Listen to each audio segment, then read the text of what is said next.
নমস্কাৰ বন্ধু বান্ধৱীসকল, আশা কৰোঁ সকলোৱে ভালে আছে। আৰু আজি মই বনাবলৈ ওলাইছোঁ টেঙা মৰা পাতৰ সৈতে মাছৰ জোল, মানে আমাৰ এইটো চাইডে কোৱা হয় মেষ্টা টেঙাৰ সৈতে মাছৰ জোল। চাওকচোন কি ধুনীয়া হৈছে। আৰু ভিডিঅ'টো শেষলৈ চাই থাকিব নাপাহৰিব। তেনেহ'লে বলকচোন আজিৰ ভিডিঅ'টো ষ্টাৰ্ট কৰোঁ। আৰু তাৰ কাৰণে লোৱা হৈছে এইখিনি মেষ্টা টেঙাৰ পাত, সেউজীয়া কালাৰৰ, এইখিনি বজাৰৰ পৰা কিনি অনা হৈছে। আৰু এইখিনিৰ লগতে আনিছোঁ ৰঙা মেষ্টা টেঙাৰ পাত। এইখিনি আচলতে মই ইয়াতে অলপমান আছিলে ঘৰৰ পিছপিনে, তো তাৰে পৰা পাতখিলা ছিঙি আনিছোঁ। আৰু প্ৰথমতে এইখিনি সেউজীয়াখিনি এখন এখনকৈ পাত ধুনীয়াকৈ উলিয়াই ল'ব লাগিব। এইদৰে ভিডিঅ' দেখাৰ দৰে মুঠাটোৰ পৰা এখন এখনকৈ পাত উলিয়াই লৈছোঁ আৰু হৈ গ'ল ৰেডি। চাওক কি ধুনীয়া হৈছে। আৰু আনপিনে আছে ৰঙা পাতখিনি। আৰু এইবাৰ এই দুয়োখিনি একেলগে ভালদৰে পানীত তিয়াই ভালদৰে ধুব লাগিব।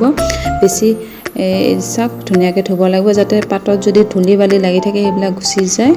এইদৰে ভালদৰে ধুই মেলি লোৱা হৈছে। আৰু তাৰপিছত এইখিনি বেছি সৰুকৈ কাটিব নালাগে আৰু বেছি ডাঙৰকৈও নহয়, কাটি দিলে হ'ল মিডিয়াম চাইজ এটাতে।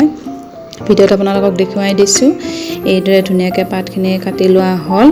আৰু কাটি লোৱাৰ পিছত এইখিনি এফালে থৈ দিলোঁ। আৰু আনপিনে কেৰাহীত তেল গৰম দিয়া হৈছে আৰু তাতে মাছখিনি প্ৰথমতে ভাজিলোঁ। যিহেতু মেষ্টা টেঙা পাতৰ সৈতে মাছৰ জোল বনাম, তো মাছখিনি ভালদৰে ভাজি লোৱা হৈছে। আৰু অলপ পিছত ভজা হোৱাৰ পিছত আঞ্জাটো বনাম ইয়াতে। এইদৰে হৈ গ'ল মাছখিনি ভজা, ভালদৰে ৰঙচুৱাকৈ ভাজি লৈছোঁ। আৰু এতিয়া এইখিনি তেলতে মই পিঁয়াজ আৰু জলকীয়া দি পিনে ভালদৰে ভাজি ল'ম। গেছৰ ফ্লেমটো ল'ৰ পৰা মিডিয়ামৰ ভিতৰতে ৰাখিলে হ'ল। এইদৰে পিঁয়াজ আৰু জলকীয়াখিনি অলপমান ভজা হোৱাৰ পিছতে পিঁয়াজৰ কালাৰটো লাহে লাহে চেঞ্জ হৈ যাব। এইদৰে চাওক কি ধুনীয়াকৈ ভজা হৈ গৈছে। আৰু অলপ সময় পিছতে পিঁয়াজৰ কালাৰটো চেঞ্জ হৈ যোৱাত ইয়াতে মই দিম মেষ্টা টেঙা পাতখিনি। আৰু সেইখিনিও এইখিনিৰ লগতে ভালদৰে ভাজি ল'ব লাগিব। এইদৰে দিয়া হৈছে ধুনীয়াকৈ মেষ্টা টেঙাৰ পাতখিনি। আপোনালোকে বাৰু কোনে কোনে এইদৰে খায় টেঙাৰ সৈতে মাছৰ জোল? গৰমৰ দিনত আচলতে খাই মই খুবেই ভাল পাওঁ আৰু খায়ো সোৱাদ লাগে। সেইকাৰণে ভাবিলোঁ আজি বনাওঁ আৰু লগতে ভিডিঅ'টো আপোনালোকৰ সকলোৰে সৈতে শ্বেয়াৰ কৰোঁ। সেইকাৰণে বনালোঁ। আৰু চাওক এইদৰে মই কেৰাহীত দিছোঁ পাতখিনি আৰু হেতা এখনেৰে এইদৰে লৰাই দিছোঁ। আচলতে এইখিনি পাত বনাবলৈ একেবাৰে সহজ। কেৰাহীত দিয়াৰ অলপ পিছতে পাতখিনি গলিবলৈ ধৰিয়ে যায়, আপোনালোকে দেখিয়ে আছে। আৰু এতিয়া ইয়াতে দিছোঁ সোৱাদ অনুযায়ী নিমখ, অলপ হালধি আৰু অলপ জিৰা গুড়ি আৰু অলপ ধনিয়া গুড়ি। আৰু এইদৰে দি পিনে এইখিনি আৰু অলপ সময় ভাজি ল'ম। এইদৰে ভাজি লোৱা হৈছে অলপ সময়। আৰু যদি আপোনালোকে মোৰ ভিডিঅ'টো চাই ভাল পাইছে তেনেহ'লে লাইক কৰিব নাপাহৰিব আৰু লগতে ছাবস্ক্ৰাইব কৰিব নাপাহৰিব। এইদৰে চাওক ধুনীয়াকৈ পাতখিনি ধুনীয়াকৈ গলিয়ে গ'ল। আৰু গেছৰ ফ্লেমটো সাধাৰণতে মই মিডিয়ামৰ পৰা ল'ৰ ভিতৰত ৰাখিছোঁ। এইদৰে অলপ সময় ভাজিব লাগিব। 3-4 মিনিটমান ভাজাৰ পিছতে পাতখিনি ধুনীয়াকৈ সিজি যায়।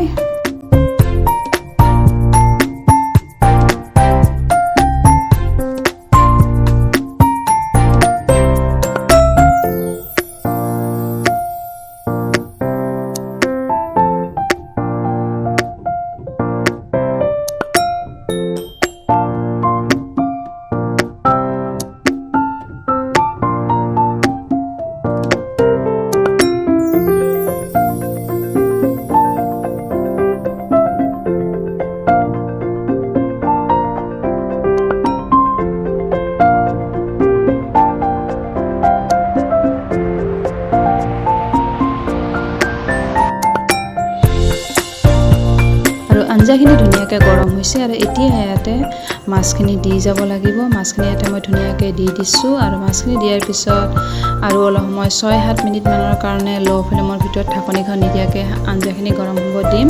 আৰু 6-7 মিনিট পাছত চাওক কি ধুনীয়াকৈ কালাৰ আহি গৈছে। যিহেতু ৰঙা মেষ্টা টেঙাও ইয়াতে ইউজ কৰা হৈছে, সেইকাৰণে কালাৰটো অলপ ৰঙচুৱা হৈছে।